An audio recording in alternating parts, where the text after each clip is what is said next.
Village মিউজিয়ামের ইতিহাস নিয়ে বলতে গেলে আমাদের কিছুটা পিছনে যেতে হবে।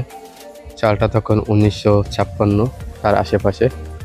এখানকার যে প্রফেসর ছিল, সমাজবিজ্ঞান প্রফেসর দিমিত্রি গোস্তি, তিনি ঠিক করলেন যে বুকারেস্টের প্রাচীন যত সকল গ্রাম রয়েছে সেখানকার পুরাতন যে আসবাবপত্রগুলো আছে সেইগুলোকে এক জায়গায় স্থানান্তরিত করে তার ঐতিহ্য ধরে রাখবেন।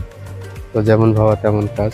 তিনি বুকারেস্টের এবং বুকারেস্টের আশেপাশে যে সকল শহর আছে রোমানিয়ার, সেইগুলোর যত পুরাতন গ্রামের ঘরবাড়িগুলো ছিল সেগুলোকে একত্রিত করে এই মিউজিয়ামটি তৈরি করেন এবং তার নাম অনুসারে এই মিউজিয়ামের নাম করা হয় দিমিত্রি গোস্তি মিউজিয়াম বা ভিলেজ মিউজিয়াম।